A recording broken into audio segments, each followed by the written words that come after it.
Podcast. Abordamos temas de salud y bienestar. Conversamos con nuestros especialistas de clínica alemana acerca de temas relevantes y contingentes para nuestra comunidad.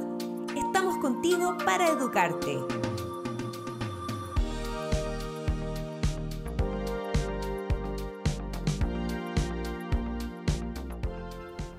¿Cómo están? Bienvenidos a nuestro espacio de conversación de salud y deporte. El tema de hoy es cómo me preparo para el trail running. Para eso estamos con nuestros especialistas que nos ayudarán a resolver dudas sobre el desarrollo de este deporte. Estamos con el doctor Federico Gili del Departamento de Traumatología y Ortopedia de Clínica Alemana. ¿Cómo está, doctor? Muy bien, María José, y te agradezco mucho la invitación. Espero Gracias que sea a usted. una charla útil para todos nuestros auditores. Muchas gracias por estar acá. También estamos con Franco Barraza, kinesiólogo de Alemán Sport. ¿Cómo estás, Franco? Muy bien, muchas gracias por la invitación. Gracias a ti. Bueno, y también estamos hoy con el deportista Luis Valle, quien se destaca por su participación en el trail running. ¿Cómo estás, Luis? Gracias por estar hoy con nosotros. Muchas gracias a ustedes por la invitación y feliz de poder estar acá aportando con este lindo deporte. Luis, tú empezaste a entrenar el año 2012, de forma más bien como autodidacta, ¿cierto? ¿Cómo te iniciaste en esta disciplina y cómo eran tus entrenamientos? Bueno, en ese entonces yo conocí el trail running. Anterior a eso yo no sabía de este deporte. Para mí las carreras en montaña eran ciclismo en montaña. Y afortunadamente ahí en Tiltil, cerca de los cerros donde yo me crié, se organizó una climbing tour. Y me tincó participar, así que fui, participé, me preparaba una vez a la semana, subía un cerro de 2 kilómetros y para mí eso era matador. Y después me gustó tanto la competencia que seguí entrenando, seguí buscando información en internet, seguí viendo videos y poco a poco fui bajando mis tiempos, planteándome metas cercanas y las fui cumpliendo todas. Así que ahora estoy acá corriendo todavía.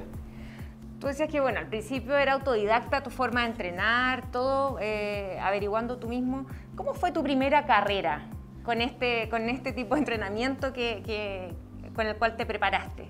Bueno, ahí no había estrategia, era correr lo más rápido que podía en los primeros kilómetros. Salí los 400 metros junto con los punteros, siendo que era mi primera carrera de trail. Y ahí ya los primeros 400 metros fue la carrera fuerte. Después era caminar, era un ascenso interminable y lo pasé muy mal, con ganas de vomitar, todo. Pero eso logró ponerme meta para el siguiente desafío y tratar de ir haciendo las cosas mejor, buscando más información. Pero en sí la primera competencia fue sin ninguna estrategia, de alimentación, de tiempo, de ritmo, de nada. Mucha ansiedad también. Ansiedad, sí, estaba muy nervioso, estaba ahí en la línea largada, con los corredores buenísimos, yo los miraba y decía, oh, aquí estoy. ¿Cuántos años tenías ahí? 22 años. 22. 22 años, justo en el año que nació mi hija también, así que ese mismo año nació mi hija y conocí el trail running. Franco, en esta misma línea, ¿cómo debería empezar a prepararse una persona que va a empezar a competir en trail running para justamente evitar las lesiones? Lo primero que debo tener en cuenta es preparar mi cuerpo para el estímulo. A la larga, tratar de estabilizarme, tratar de desarrollar las cualidades físicas de base y evitar o prevenir las lesiones, que a la larga son lo que nos acortan o nos alargan la carrera en todos los deportes, y este no es la excepción. ¿Qué es lo óptimo para poder comenzar? Tener una preparación física ad hoc o atingente a través de trabajar la movilidad, flexibilidad, estabilidad de equilibrio, trabajar la fuerza de base y también trabajar el sistema energético, la resistencia, para poder el día de mañana ya sea disfrutar, poder competir, pero que a la larga poder preparar mi cuerpo. Lo más importante para este muy lindo deporte es poder prepararme, así poder rendir y no sufrir tanto el día de mañana o poder tener mi cuerpo indemne o poder tener mi cuerpo preparado para este estímulo. Eso es lo más importante. Doctor, ¿cuáles son los riesgos que tiene una persona que quiere empezar a hacer trail running y competir por primera vez? Bueno, tenemos que suponer que la persona, voy a suponer que la persona está haciendo algo ya. O sea, que lo clásico es que la gente corra desde el punto de vista urbano, digamos, no trail running. Y eso generalmente al paciente lo mantiene en un cierto estado de condición física, sobre todo si es joven, no ha tenido accidente. De no ser así, probablemente va a ser necesario que él se haga un chequeo, sobre todo si es de más edad, o sea, si tiene más de 35 o 40 años, aunque no tenga antecedentes familiares, va a ser mucho mejor que se haga un chequeo. El chequeo puede ser con su médico de cabecera, mejor con un traumatólogo que se dedique a medicina deportiva o con un deportólogo. Y va a consistir en gran medida en los tests que estaba hablando Franco, y también si se necesita, probablemente ver toda la parte cardiovascular también. ¿Cuáles son las lesiones más frecuentes a las que se arriesga una persona que empieza a desarrollarse en este deporte? Sí, bueno, no sé si es obvio para todos, pero entre correr desde el punto de vista urbano o correr el trail running, las diferencias son tremendas. Lo urbano es todo regular, ya sea el ritmo, el terreno, etcétera. Es un deporte prácticamente exento a accidentes, salvo que te atropelle un auto. ¿Verdad? Y en cambio en el trail running es todo irregular. El terreno es irregular, la calidad del terreno es distinta, los esfuerzos son absolutamente irregulares, es muy difícil llevar un ritmo, hay aceleraciones con gasto energético, saltos, se requiere probablemente una capacidad propioceptiva y una agilidad para evitar obstáculos, etcétera, tremenda.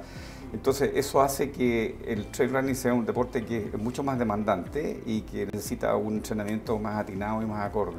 La clave, como en todo en la vida, ¿no es cierto?, es empezar paulatinamente, ojalá bien aconsejado y con un equipamiento adecuado.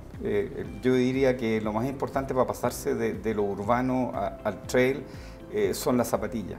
Hay muchas otras cosas más, pero si uno quiere empezar, lo más importante va a ser cambiar las zapatillas por una que tenga la protección y el agarre necesario para poder hacer esta nueva disciplina. Franco, ¿qué estrategias de prevención se pueden adoptar? De acuerdo a lo que nos mencionaba también un poco el doctor Gili. Efectivamente tenemos estrategias tanto de equipo, así como de entrenamiento, de prevención de lesiones como tal. En base a lo que podemos hablar de prevención de lesiones, tener mucha precaución en cómo se encuentran mis tejidos blandos, mi musculatura, poder liberar esta estructura a la cual estoy comentando, poder estabilizar o poder trabajar a través de la propiocepción mi tobillo-pie, el cual me va a permitir ante esta irregularidad del terreno poder tener mi musculatura y mi cuerpo, a nivel general mi estructura preparada para este estímulo. Es un buen ejemplo los rollitos de masaje, el foam roller, la terapia de manejo de tejido blando, las pistolas de masaje, balones de masaje para mi fascia plantar, y es elemental para poder trabajar mis tejidos blandos, también poder prevenir estas lesiones, trabajar la movilidad, la flexibilidad tanto estática como dinámica, para poder tener mi estructura, mi cuerpo preparado para este estímulo. El doctor nos hablaba de la importancia de la zapatilla. Claro.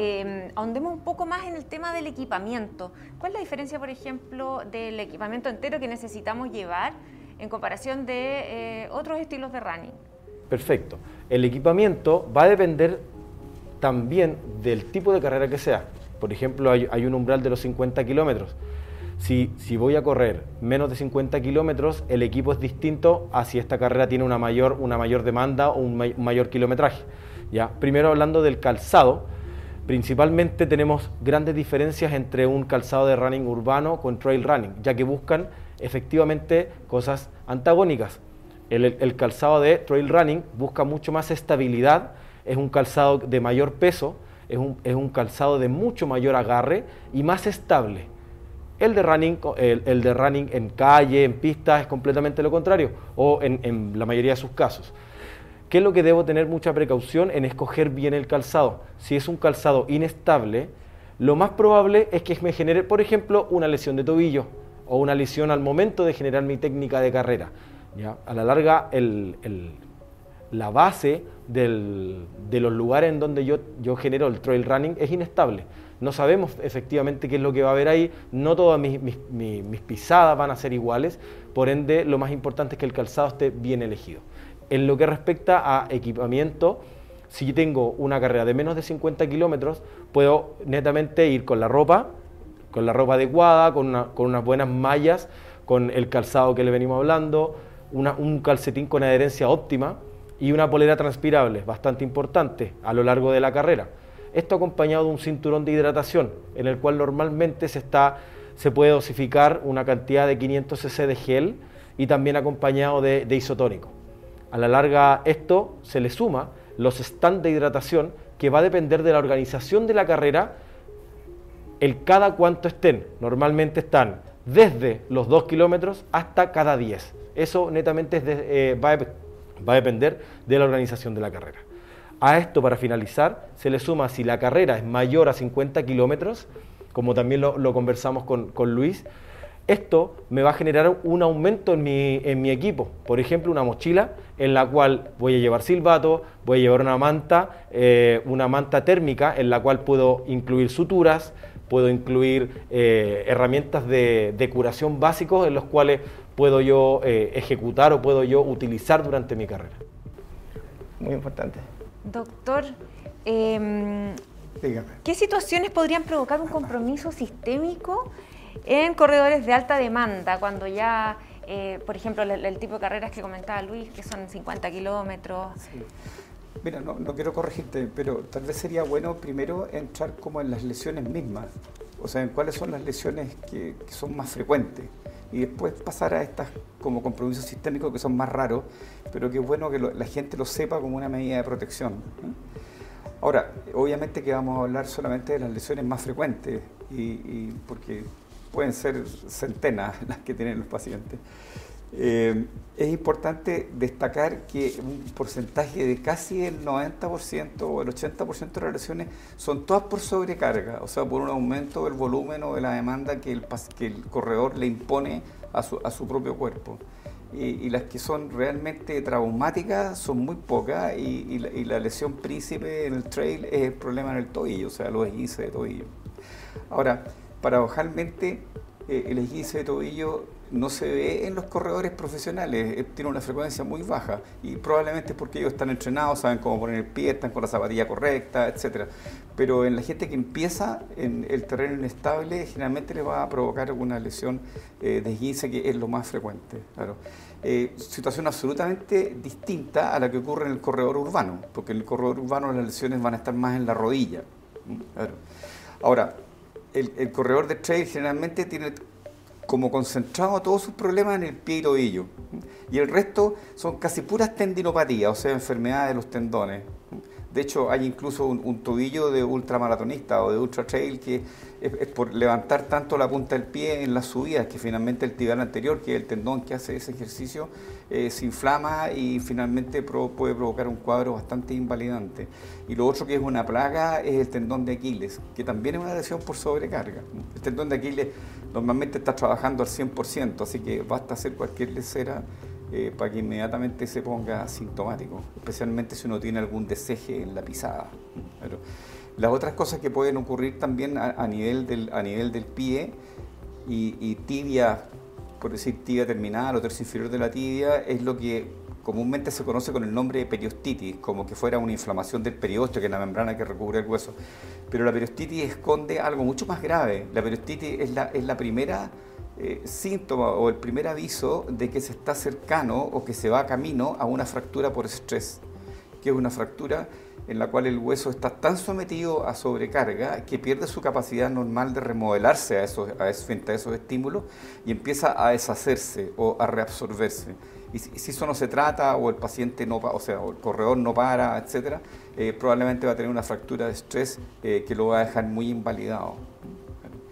Y después de ahí nos pasamos a la rodilla, que a diferencia del corredor de calle, en el corredor de trail está como en un segundo plano, y las principales lesiones en la rodilla son de aparato extensor, o sea, todo lo que es cuádriceps, rótula de tendón rotuliano, y probablemente las palmas se las debe llevar el dolor en el polo inferior de la rótula. Aquí es un punto de gran demanda mecánica, o sea, si uno, por ejemplo, pesa 70 kilos y da un salto de 1 metro, ahí se va a producir una fuerza equivalente a 8 veces tu peso, o sea, más de media tonelada. Y eso se está produciendo en el trail running prácticamente en todas las bajadas de un modo permanente, si es que la técnica no es muy buena.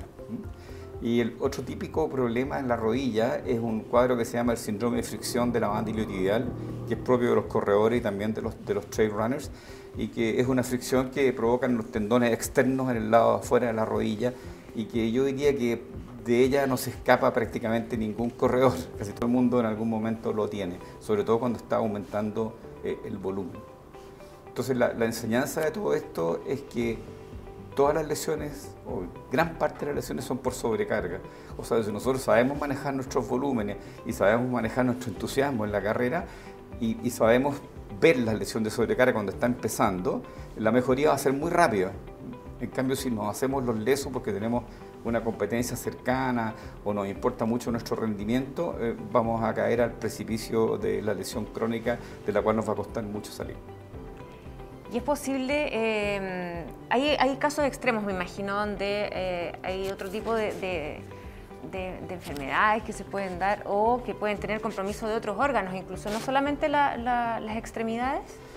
Claro, bueno, hay dos situaciones que yo creo que es importante que la gente que se dedica a esto, sobre todo a deportes de alta demanda como es el ultra trail running, que son raras pero que son realmente complejas. Una de ellas, ya la nombramos, es la fractura por estrés.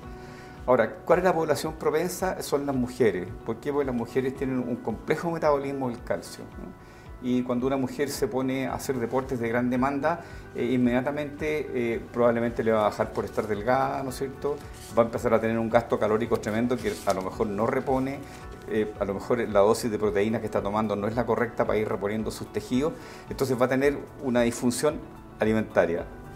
Eso generalmente se suma en las mujeres a una suspensión de sus reglas mensuales, o sea, tienen oligomenorrea o amenorrea. Y esa dupla finalmente va a llevar a una osteoporosis, y la osteoporosis a la fractura por estrés. Entonces las mujeres tienen el doble de frecuencia de fracturas por estrés. Y las lesiones típicas son en el pie y en la pierna, también en el cuello y el fémur, pero un poco más raro. Y la otra lesión que esa sí que es compleja, porque esa te puede ir la vida, es cuando tú haces una falla renal aguda. ¿Y cómo se puede producir una falla renal aguda en un paciente sano? Bueno, porque ejerce tal demanda sobre su musculatura que la miocitis normal, que se produce en todos los músculos en el ejercicio, llega a un nivel inmanejable para el organismo y las fibras musculares se rompen. Entonces la miohemoglobina, que es lo mismo que la hemoglobina de los glóbulos rojos, pero es la que transporta el oxígeno en las fibras musculares, sale al torrente sanguíneo con un montón de enzimas, creatinquinasa y creatina y qué sé yo, y te produce un bloqueo renal. Y ese bloqueo renal te va a llevar una insuficiencia renal aguda que si no se trata te va a matar, digamos. Y lo peor del cuadro es que normalmente no se produce, se puede producir durante la carrera, pero también se puede producir en los días posteriores. Y los síntomas clásicos es la ausencia de orina o muy poca orina y que la orina está absolutamente oscura, así pero a nivel de una bebida cola, digamos. O sea, es como estar con una bebida cola. En ese caso, bueno, el paciente se tiene que hospitalizar, diurético, diálisis, etcétera, y en un porcentaje importante los cuadros son reversibles, pero pueden dejar un daño renal crónico con el cual se puede convivir, pero no es ninguna gracia tenerlo, digamos. Eso. Bastante a lo que puede llegar en el complicado, fondo, ¿no? Sobre todo si hay mala hidratación, probablemente. No son lesiones frecuentes, pero si los corredores no las conocen, no van a entender qué le está pasando, que le duele la pierna y le duele la pierna y le duele la pierna a una niña, por ejemplo, y no sabe lo que tiene y finalmente una fractura por estrés, de la cual se va a demorar meses en recuperarse. Me imagino que la pandemia también influyó mucho en el desarrollo de este deporte, con el periodo en que estuvimos más confinados. ¿Cómo fue el desarrollo? ¿Cómo cambió un poco esto? Claro, la Federación Internacional de Trail Running publicó este año un estudio que se participaron, que el N es aproximadamente 8.900 personas, 9.000 personas de 72 países. O sea, podríamos decir que es un extracto bastante importante a nivel mundial, en los cuales se sacaron muchas conclusiones de cómo funcionó o cómo se trabajó el deporte en la pandemia, o sobre todo en el 2020. Entonces, ¿cuáles fueron los resultados más destacados? En los cuales, claro, el deportista, el atleta, no pudo salir de su país para competir, por ende, las pocas competencias que se realizaban dentro del país o en el país vecino. En este caso, por ejemplo, sería Argentina o alguno de nuestros vecinos más cercanos. También que en un 49,3% el atleta disminuyó hasta la mitad de su volumen anual completo. Es un número el cual es bastante impactante, pero que a la larga te indica realmente el impacto que generó la pandemia en el deporte global y en específicamente con el trail running.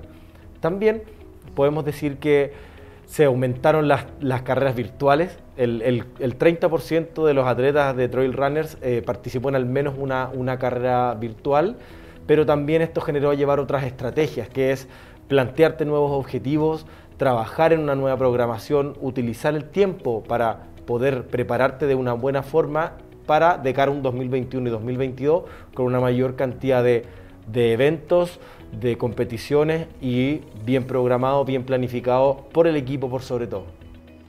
Agradecemos la presencia de nuestros especialistas. Muchas gracias, doctor, por estar hoy con nosotros y conversar de este tema tan importante y tan interesante para todos los deportistas que practican el trail running. Franco, también por acompañarnos, por conversar sobre este deporte con nosotros.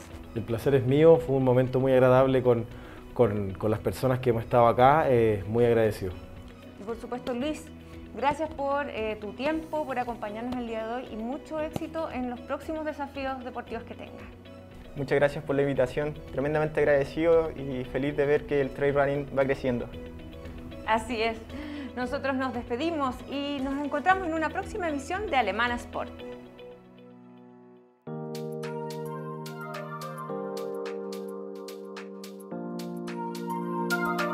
Síguenos en nuestras redes sociales y visita nuestro sitio web alemana.cl. Nos vemos en otro Alemana Podcast.